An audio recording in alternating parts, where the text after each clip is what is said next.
On nous le présente comme le personnage qui se fait détester par Salieri. Tout le monde connaît le nom de Salieri à partir de ce film-là. Personne n'est capable de donner le nom d'une œuvre de Salieri, mais tout le monde sait que Salieri est un méchant qui a voulu voler le Requiem de Mozart. Donc Mozart va bientôt mourir, et il s'en va récupérer le Requiem. Il dit: je reviens chez moi, je recopie tout ça de ma main, je détruis les trucs de Mozart, et puis après je dirai que c'est moi, et j'aurai une reconnaissance éternelle parce que j'aurai écrit cette chose. C'est faux. C'est faux, on nous présente Salieri comme un salaud, un méchant, un jaloux, un envieux. La réalité historique est que Salieri respectait Mozart et dit un génie par siècle. Comme ça, un génie comme ça, il y en a un par siècle. C'est lui, c'est pas moi. La modestie de Salieri, qui est un personnage historique qui a existé, se trouve ravagée par Milos Forman, qui estime que pour le film, c'est quand même mieux d'avoir un type jaloux, les passions tristes, c'est drôlement bien les passions tristes, la haine, la jalousie, la méchanceté, la scatologie, la violence, etc. Tout ça, c'est formidable parce que ça fait un bon film. Mais on prend les gens pour des crétins. Les gens trouveraient tout aussi bon un film qui nous montrerait la vérité historique. On fait un film sur Mozart, on fait un film sur Mozart. Et quand vous avez un film sur Mozart, vous avez en plus de ça dans le générique un conseiller culturel, un conseiller historique. Vous dites, mais il a été payé pour quoi faire, ce type?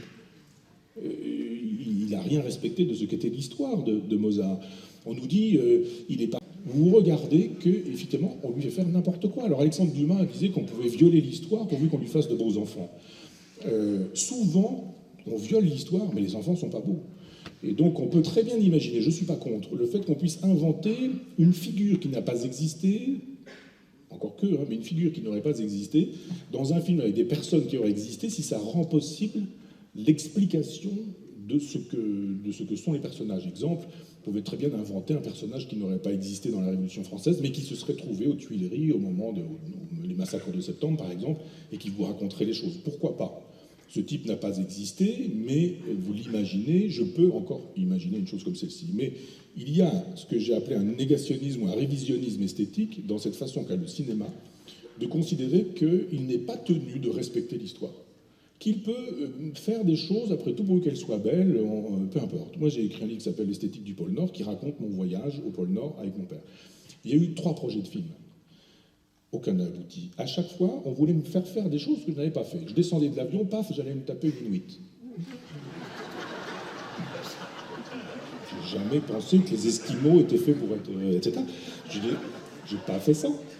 Et l'aurais-je fait que... Je n'avais pas très envie, ceci dit. Je dis, parce que pour le film, etc. Je dis, ben non. Non. Ou vous prenez mon livre et vous faites le film avec ce livre et j'ai pas, j'allais dire sucer d'esquimaux, ce serait trop facile, mais j'ai pas fait ce que vous me prêtez et j'avais pas du tout l'intention de le faire. Il y a un autre qui dit, ouais, mais moi c'est parce que mon père, etc. Mais je dis, mais faites votre film. Et puis emmenez votre père à Tahiti, mais pas au pôle Nord, et inventez votre affaire. Parce que d'un seul coup, on trouvait que c'était pour le film, etc. Je dis, mais non, pas du tout. On trouvait que pour le film, c'était mieux. Je dis, mais vous prenez des gens pour des imbéciles. Vous pensez que les gens, il leur faut du sexe, il leur faut de la violence, il leur faut de la scatologie, il faut faire fonctionner la machine avec les passions tristes, avec les bêtises, avec la grossièreté, et que ça marchera mieux parce que les gens sont des crétins qui ne mangent que des mauvaises choses. Mais les gens ne mangent de mauvaises choses que parce qu'on ne leur donne que des mauvaises choses. Et quand on leur donne le choix entre du bon et du mauvais, et qu'on leur explique où est le bon et où est le mauvais, on n'a même pas forcément besoin de le faire, ils vont choisir le bon. C'est ce qui distingue le peuple de la populace. La populace, c'est le peuple qui ne pense plus. C'est le peuple à qui on a dit la télé ça sert plus à l'histoire ça sert plus à rien, l'école ça sert plus à rien. En revanche la télévision, en revanche, etc., etc.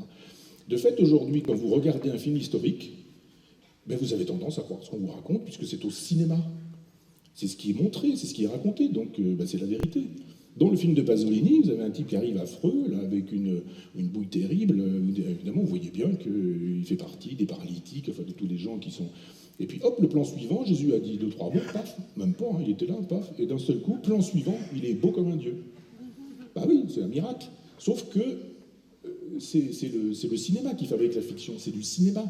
Premier plan, vous avez une vannerie puis 2 poissons, plan suivant, la vannerie qui dégorge de poissons. Bah c'est facile, le cinéma peut le faire. Mais il y a un moment donné où quand on a effacé le réel, qu'on a dit que la fiction était plus réelle que le réel, alors finalement, on ne sait plus ce qu'est le réel. On est perdu. Et il y a un nombre d'enfants aujourd'hui qui sont perdus parce qu'ils ont été nourris au lait du virtuel. Parce qu'ils ont passé leur temps sur des consoles de jeux, sur des jeux vidéo, parce qu'ils ont passé leur temps à regarder des fictions, et ils ont l'impression, ce qui les étonne, c'est quand ils sortent que le monde existe. C'est ça qui les étonne. Parce que leur monde, c'est ça. Et d'un seul coup, ils ouvrent la porte, ils ont l'impression qu'il y a un monde. Et ils inversent les perspectives. Le vrai monde, c'est la fiction. Et la fiction, c'est la réalité. Et perte totale de référence. Donc évidemment, quand on montre des films à des enfants ou à la télévision ou à l'école, parce que ça, j'ai été prof, hein, je sais ce que c'est que de mettre un film et puis d'être tranquille. Encore que moi je le faisais pour mon oncle d'Amérique, parce que ça me permettait de parler des théories d'Henri Laborie. Mais on part du principe que c'est la vérité, qu'elle est constituée ainsi, puisqu'elle est montrée comme ça. J'appelle ça du révisionnisme esthétique. Je trouve extrêmement dangereux qu'on puisse aujourd'hui faire dire n'importe quoi à l'histoire, sous prétexte que ça fait un beau film. Mais le jour où on montrera Adolf Hitler comme un personnage sympathique, parce que finalement ça casse un peu sur l'habitude, et qu'on a trouvé un Hitler plutôt sympathique et qu'on a fait un film, etc., jusqu'où ira-t-on ? Or, le cinéma est une juridiction d'exception. Ce n'est pas un lieu d'hypothèse, c'est un lieu où la fiction est présentée comme une réalité. Donc, c'est la pire des choses. À quoi j'ajoute que ce serait la meilleure des choses, et j'y crois beaucoup, moi, si effectivement ce cinéma était pédagogique sans être pénible, sans être insupportable. On peut faire un cinéma dans lequel, et j'ai travaillé déjà avec des gens, mais ça tombe toujours à l'eau, sur des scénarios. J'ai fait un scénario sur Nietzsche, et on se retrouve avec des producteurs, extraordinaire, fantastique, merveilleux, formidable. Puis quand on commence à travailler, il faudrait mettre un peu de sexe, un peu de ceci, un peu de cela. Puis bon, allez, on arrête là. Je vois où on veut aller, c'est systématiquement. Or, un film, pour être positif, pour le coup, un film comme Tous les matins du monde était un très grand film, en tout. C'est-à-dire que le personnage qui, a priori, aurait dit « Moi, je vais faire un film sur Sainte-Colombe et sur Marin Marais », il aurait dit musicien baroque qui joue de la viole de gambe. Je dis, oh, sexy ça. J'espère qu'ils vont à un moment donné parce que bon voilà, et pas du tout. Corneau dit ce sera effectivement le vrai Sainte-Colombe, le vrai Marin Marais, et ce qui les a opposés. C'était subtil, c'était intelligent, c'était malin, d'autant que c'était une espèce de portrait de Pascal Quignard et de Philippe Solers chez Gallimard, pour qui savait. L'opportuniste, le cynique, le roublard, etc., et le pur. Le type qui est dans la cour, le type qui est hors la cour. Le type qui est une espèce de rustre, d'ours, etc., et puis l'autre qui est prêt à tout pour faire carrière. Et en même temps, il y avait une image magnifique. Il y avait un scénario extraordinaire, d'ailleurs écrit par Pascal Quignard. Il y avait une musique évidemment extraordinaire. Il y avait une direction d'acteurs extraordinaire. Corneau a fait un film extraordinaire, des grands films de l'histoire du XXe siècle, et a montré que sur des sujets pointus, musique baroque, réservé aux baroqueux à l'époque, donc petit public, eh bien on pouvait faire un cinéma grand public. Et qu'avec Marielle et Depardieu, on pouvait concerner plein de gens, et ça a été un succès considérable pour le film, ça a été un succès considérable pour le disque, ça a été un succès considérable pour Espérion 20 et Jordi Saval, les gens qui avaient enregistré toutes ces musiques-là. Donc je crois au cinéma. Je crois que le cinéma est un instrument, il ne faut pas le damner en tant que tel en disant c'est le cinéma, c'est pas bien. Je crois qu'il faut le damner dans une civilisation qui s'effondre et qui estime plus réjouissantes les fictions que la réalité, qui se repaît des fictions parce que les fictions consolent plutôt que la réalité qui est une réalité qui prétendument est désespérante. Moi je ne crois pas. Je crois qu'on peut faire des beaux films historiques qui sont intéressants, respectueux de l'histoire et qui sont édifiants. Édifiant au sens où on apprend des choses et on en sort meilleur, plus grand, grandi comme on peut l'être quand on a lu, je sais pas quoi, l'œuvre d'Albert Cohen, quand on a lu, qui l'on voudra, pourvu que ce soit des littératures qui édifient, pas au sens moral du terme, mais au sens intellectuel du terme. Donc on ne trouvera pas aujourd'hui de gens qui font ce travail. J'ai un peu vu Alain Corneau, puis hélas il est décédé rapidement, on avait parlé de ce projet sur Nietzsche, parce qu'il voulait faire encore un film, un polar, etc. Donc il m'a dit on en reparlera après, puis il est décédé. Mais je pense que quelqu'un qui voudrait aujourd'hui faire ça ne le pourrait pas parce que c'est devenu une industrie. Et que c'est beaucoup d'argent.